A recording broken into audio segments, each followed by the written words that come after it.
Hey, y'all, hey, we have a disclaimer. Please do your research before you start canning. We are sharing with you our opinions and what we do. There are different practices all over the world, and thankfully, we live in a free country in which we can choose how we can our food. Enjoy! Hey, Monica, did you know it's now even easier to listen to Round the Hay Bale podcast? What? Really? How easy? That's right. All you have to do is say, Alexa, play Round the Hay Bale podcast. Playing Round the Hay Bale podcast on Apple Music. Ooh, we're really fancy now. Tune in to Round the Hay Bale every Monday at 9 a.m. Central Time.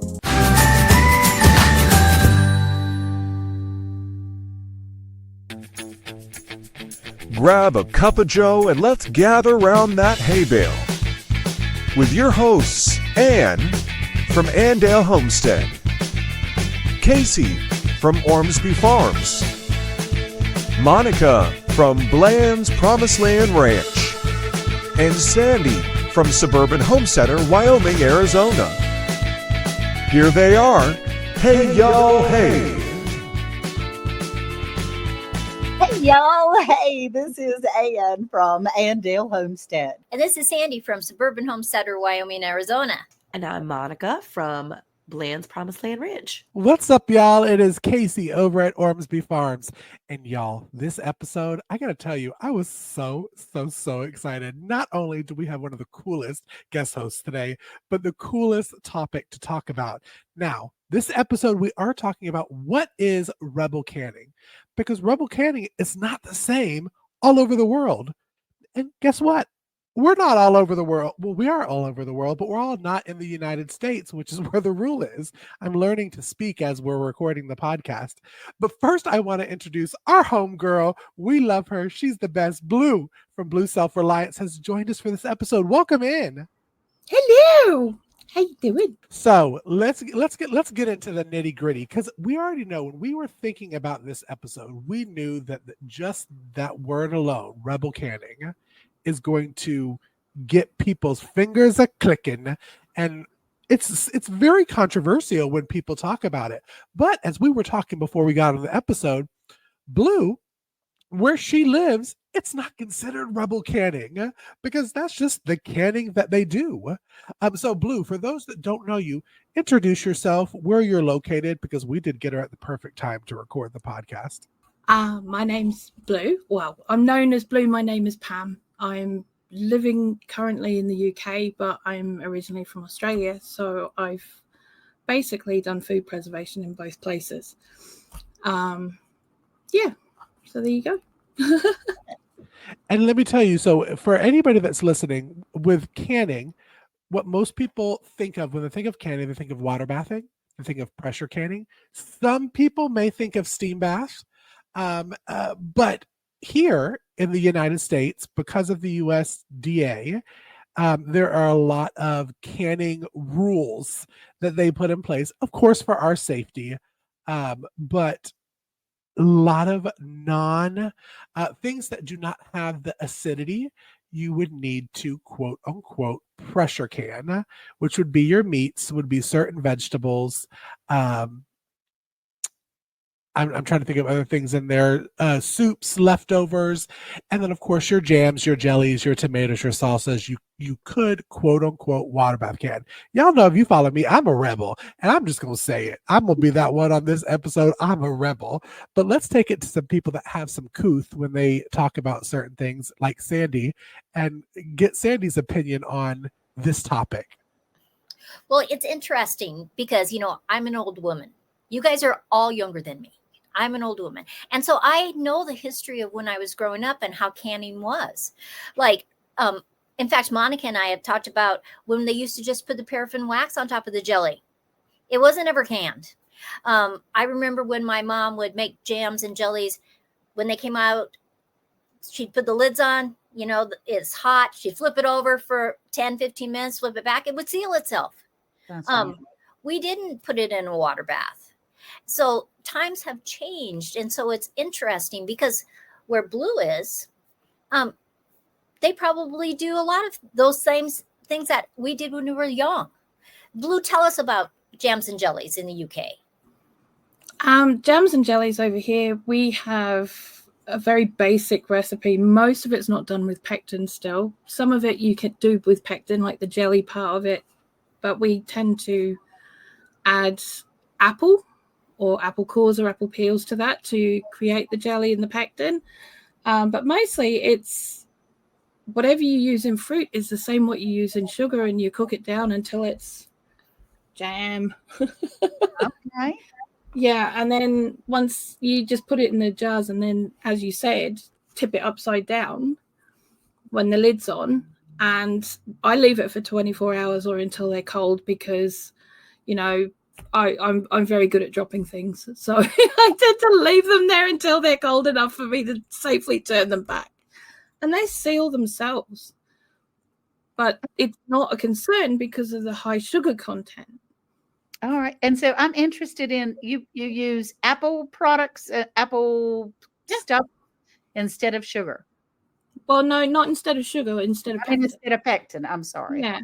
I mean, we do have pectin, and we've got what's called jam sugar, which I have used once, and I can't say that I was that impressed with, because powdered pectin really kind of loses its ability to do what it's supposed to after it's boiled for 10 minutes. But the sugar takes longer to boil than the 10 minutes. So if you've got jam that needs half an hour to 45 minutes to cook down to where you need to put it in the jars, your pectin's ruined. So it's kind of a moot point putting it in with the sugar itself, if that makes sense. Yeah, it does. Maybe that's why some of my stuff hasn't set. So, Monica, you're a big canner as well. And I am. Well, it's funny she just talked about jam because I made peach jam or peach preserves, I guess. I don't know, really. Jelly, jam, peach preserve. I don't know what it is. I basically took the flesh of my peaches. I saved all the skins, and I took the flesh and I cooked it with just sugar and the little bit of lemon juice. And I cooked that down and I jarred that up, and I have got 7 little half pints of what is the best tasting, smoothest, most beautiful peach jam. And my kids were like, Mom, this is perfect. And I'm like, yes, I did something right. Because we grew these peaches on our tree and I wanted to get them before the wasps got to them. And we actually spoke about that a couple weeks ago on our podcast because the wasps were getting my peaches. And I was like, I better get these off of here. And then I've got the skins that I boiled and I made peach water so that I can make peach jelly. So now I'm like, okay, and now I have to use pectin for that part of it. But I'm excited to try something new because I've never done it. So I'm interested to see, but I'm excited about the jams. Most people start with jams. I kind of didn't really start with jams. I went full in and did green beans and meat. Speaking of rebel, Monica does it the total opposite.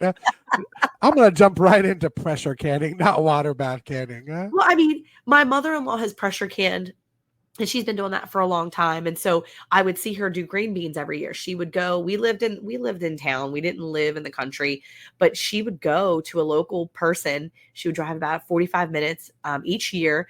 And she would go grab an entire bushel of green beans. And I remember sitting on her couch and we would just, snap green beans each year. And then she'd go in there and she'd can up quarts of green beans. Literally, we lived in a little community. Okay. We lived in a small town, in suburbs, and that's what she was doing. And so I was like, I can do that. I mean, I can learn how to do anything. And so I started kind of doing that with her. And then when we moved here 10 years ago, I was like, well, I can pressure can, I can water bath can. So yeah, I mean, I kind of learned with some of the other stuff first, but the jams are always interesting to me. And I make pepper jelly all the time. That's kind of my thing. But other than that, it's making jam is always hit or miss for me, or jelly, because I always feel like Ann said, it doesn't always set for me. I'm not perfect at that part. Some of it's really thick and some of it's super loose. And I'm like, oh, well, that'll be good for some cream cheese is what that's going to be good for. Just call it my syrup. So, my syrup. So Blue, I just learned the last couple of years about pressure canning. Actually, I'm going on my 4th year for pressure canning. And I know that over in your country, are they even available to have pressure canners? They are available, and there is a very small number of people that actually are pressure canning over here. The problem that we have with pressure canners in this country is that they're between £300 and £400 to buy without the mason jars, and the majority of people in this country just don't have that sort of money. That's a week's wages for some people, and for others that's a month's income. So it's just out of people's availability. And then when you look at getting things like mason jars with 2-piece lid systems, because we don't use those, we use a lug lid, which is a 1-piece lid like you'd get in a shop. It's almost impossible to get. They've got to be imported. So then you've got all those import taxes as well on top of all of that. And for something that literally is thrown away. Right. Yeah, it's something that a lot of people are just saying, we just don't have the money for this. Right. So I've seen some other people like from Canada that have canned in the oven, that kind of thing, or oven canning. But if you had a whole bunch of chicken or meatloaf or whatever, any kind of meat, and you wanted to can it, how would you go about that? I would water bath it. Okay. And it would be water bathed for 3 hours. Oh, 3 hours. Yeah, 3 hours bare minimum. So the basic rules that we go by is an hour for dairy, 2 hours for fruit and veg, 3 hours for meat, 4 hours for fish. For water bath canning. Yes, there is a difference if you're using bigger jars. I don't use anything bigger than what you guys would call a quart, which we would call a litre over here. Yeah. The majority of my jars are small ones, like just a basic jam jar size, so half pint sort of thing. Because it's only me and Tanny at the end of the day. So, there's no point in having massive jars of everything all over the place. And it's not a hardship to open 2 jars instead of 1, really, is it? So if I need a bit of extra. Ain't that the truth? Yeah, so I'm not really that worried about it. But most of my jars, I don't usually do anything more than 3 hours. I've done water bath canning for 30 years at this point, and I haven't done it for a while, so I'm getting back into my groove again, and I'm going to be playing around a little bit with fish. You started canning when you were like 3, right? Yes. That's exactly what I'm hearing. Absolutely. You started when you were like 3 years old. Yep. Sitting on the porch, potting peas with Mum. Yep. Yeah. They just do it differently over there, okay? Yeah. So, I think each of us on the panel have done something in the rebel realm. And when you come to the canning police, we could all have a little finger shook at us at some time or t'other. But Cayce, you're a big old rebel canner as well. What do you think you have done that might be a little different than the norm? Well, I just want to say this also with the reason that here in America, they want us to pressure can certain things is because of botulism. Right. I watched a wonderful video, and I will leave the link below. I think her channel's name is Get to Know the Zimmermans or Homesteading with the Zimmermans. And she put it so plainly to understand. Okay, yes, botulism is a foodborne illness that can grow in low acid foods. Okay. It cannot grow or thrive in boiling temperatures, and it cannot grow in freezing temperatures. So if you're super, super nervous, like I was when I originally started canning, when you open something pressure canned or something not really water bath, we won't say water bath, something pressure canned like the homemade soups, you got to bring it back up to a boil anyways, unless you're eating it cold out of the jar. So that's going to kill any botulism spores that are on your food items because you're bringing it back up to the boiling temperature. So with that being said, the one big thing that everybody talks about is dairy. because there are not any quote unquote certified recipes that they approve that can dairy. And I just like being a rebel anyways, but I have done the canned milk, and I have done canned butter, and I have done canned cream. And I'm still here to tell the tale. Knock on wood, I'm still here. But I recommend definitely doing your research and knowing before you go into it. Like, just don't go into it willy-nilly and think, oh, I've watched 2 of Blue's videos, I know what I'm doing. Do a little bit of experience.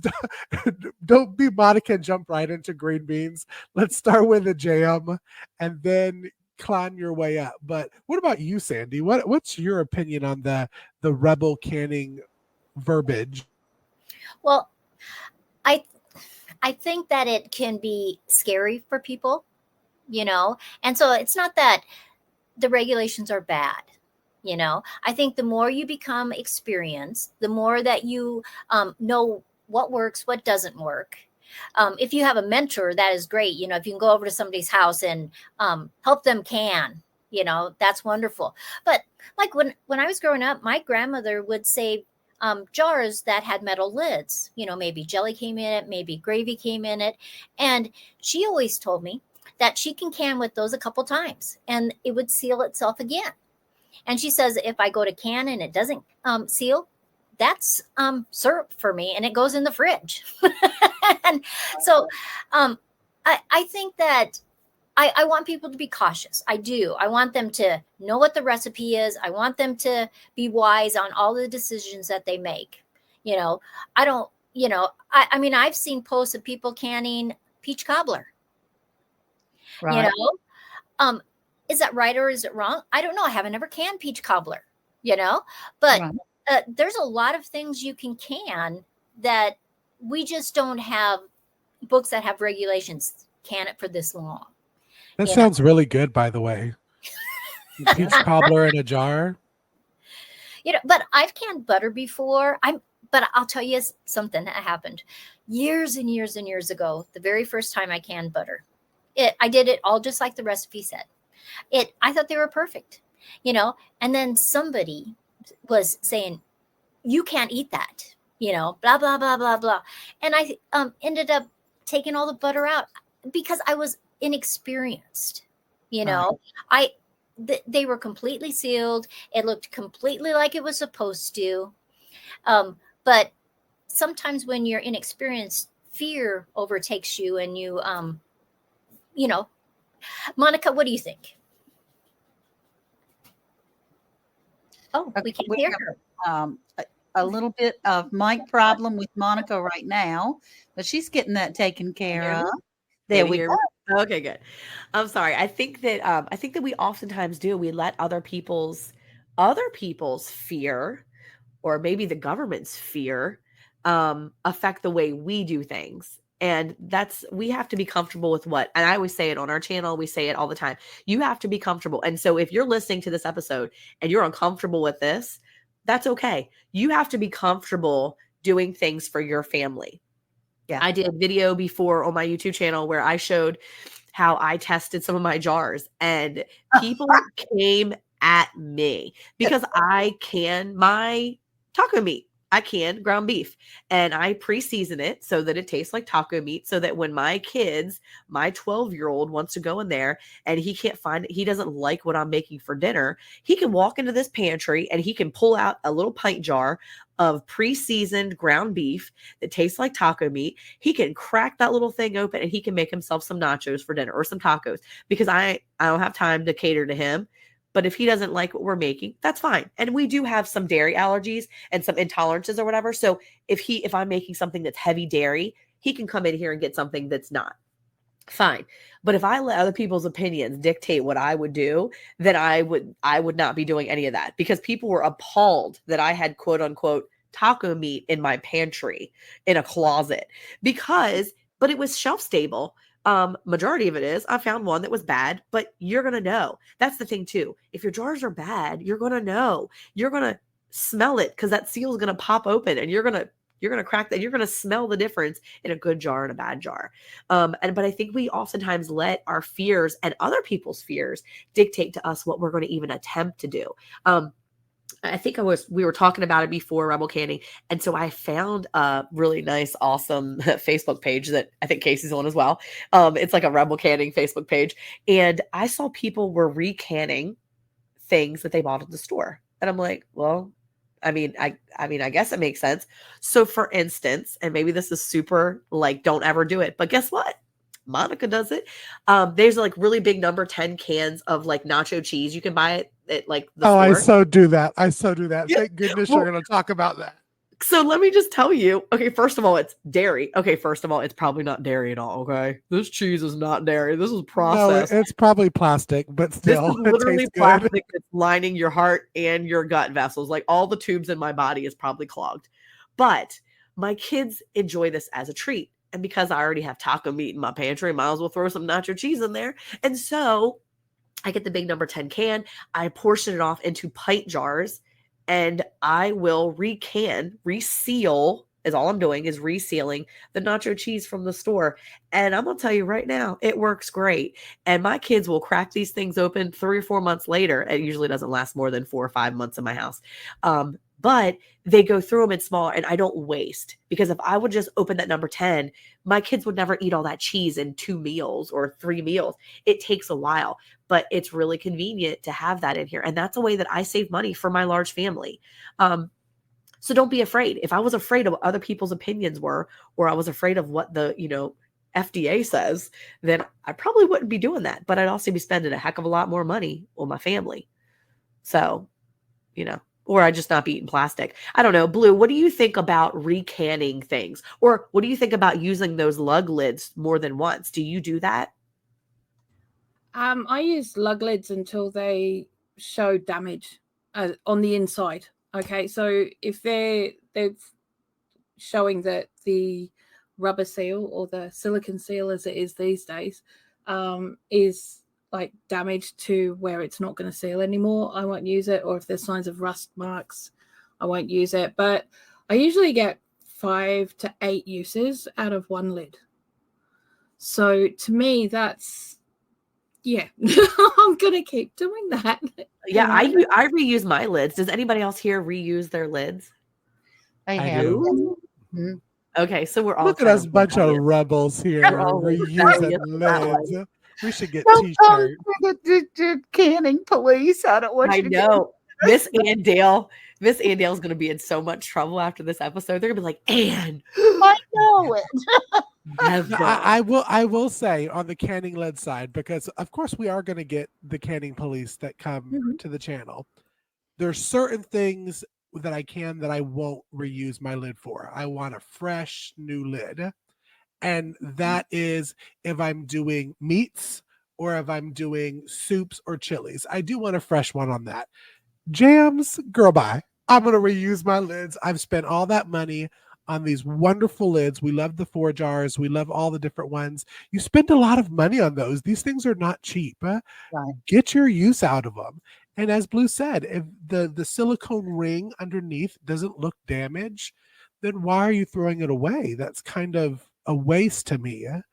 If we can reuse the rings, then we can reuse the lids. But again, I'm the biggest rebel on the panel, so Well, take my opinion on. How did you figure out how many hours to water bath things? I mean, I had books, and I was taught by my mother, who was taught by her mother, and we grew up with my auntie, my grandmother, my great grandmother, and my mum all sitting around doing the canning, and that's where I learned it from. So, this time of year, my uncle would take my male cousins out, and they would go fishing for mackerel, because we were closer to the ocean. So they go out for the day, go and get mackerel, come back, they would can it. Okay. They would smoke half of it, and the rest would end up being canned in tomato sauce, as you see it in tins in the shop. So they would do things like that, and you'd sort of sit there and go, oh, okay then. But I didn't think anything of it, and I honestly didn't think I was doing anything wrong because it is just stuff that I've always done. Right. So when everybody started coming at me over the whole botulism stuff, I started actually looking it up, and I ended up doing a video on it where I got the numbers from when they started taking the numbers of people who had botulism cases. The biggest cases we've had have actually come from factories. And the other cases have come from before people had fridges. Okay. Things like jugged hair, back in 1890 something or other. So, things like that from before there were actual fridges. You can understand if someone got botulism or something like that. The biggest one that we've had was from a yogurt factory when it was hazelnut yogurt. Right. And that was like 37 cases or something like that. And that's half the cases that have been recorded in the last 150 years. Oh my goodness. So there's only like a handful, and you're more likely to get other things like salmonella or E. coli or something like that. If your stuff's if you're not using clean, you haven't sterilized everything, if you're not being careful, as long as everything's clean and you're being as careful as you possibly can be, there isn't any reason why you should be getting sick. I do sterilize my lids. I sterilize them more than I would my bottles. My bottles do get cleaned out really, really thoroughly, but they're going in the water bath. So I don't need to sterilize the outside because they're already in the water bath. Right. The inside is being heated up to the same as the outside. So it should be cooking out everything, and it's being sterilized by the contents. So I don't understand the whole process of why I have to sterilize everything, especially jars if they're going in the water bath and being heated. If I'm just doing like a loose vinegar pickle or something like that, yes, absolutely, 100%. Everything will get cleaned, sterilized and everything because there's no heat involved. It's just, yeah. Okay. So when you're water bathing, do you still have like the 2 to 3 inches or 1 inch or something? I don't water bath that. I prefer to have 2 inches rather than an inch because I can't stand there and watch it for 3 hours. I prefer to definitely have that backup little time because I know that if it is going to lose an inch of water, that's going to take about an hour and a half to do that. So I can go back in an hour and a half, and if it has lost any of the water in it, I can top it up from the kettle that I've just boiled and add to it without a problem. And if it has gone further because the lid's not quite sunk on the pot properly, then, I've got that inch extra space to play with. Sure. So, yeah. That's good. Now, we also put a rack at the bottom of our water bath canner so that the jars don't touch the bottom. I've seen other people put a towel on the bottom, things like that. What do you use? I just use tea towels. I just use tea towels. Just chuck a tea towel on the bottom of it, and that's pretty much it. I only use a rack if I'm putting 2 lots of jars in my pot. I don't have a special water bath canner. I use my big giant stock pot. We do too. That's it, because it's not something that you need fancy equipment for, and it's also something that I can do over the fire pit because over here, electric and gas are stupidly, criminally expensive. So if I do need to do canning and we need to watch what we're spending on the utilities, then I can go and do that over the fire pit without any problem. Okay, that's cool. That's cool. Yeah. Well, some of us have become quite going against the grain by having electric pressure canners. That's just as bad, apparently, as everything else. But, we're in love with them. We just love them. We'll be talking about that in another episode. So if it sets your draws a twitching to hear about electric pressure canners, you just wait because we'll have a full episode on it. But I want to first thank Blue so much for coming in and talking with us about what is rebel canning and canning in general. I think this was such a wonderful episode, and we all hope that you learned a lot from listening to this episode. If you want to know more about quote unquote rebel canning or how we do it, leave some comments. Now, leave some nice comments because they will be deleted unless they're nice. But leave some nice comments and definitely come back and check us Friday for our afternoon radio show. We'll be chit-chatting and talking, and hopefully we'll get to steal Blue away and she will join us on the live show as well. So again, make sure you're clicking that LinkTree link because we have tons and tons of more fabulous episodes coming up this season. But until next Monday, we'll see you. Bye, y'all. Bye. Are you enjoying our Hay Bale topics? To learn more, click on the LinkTree link to get all of our product recommendations along with discount codes and more.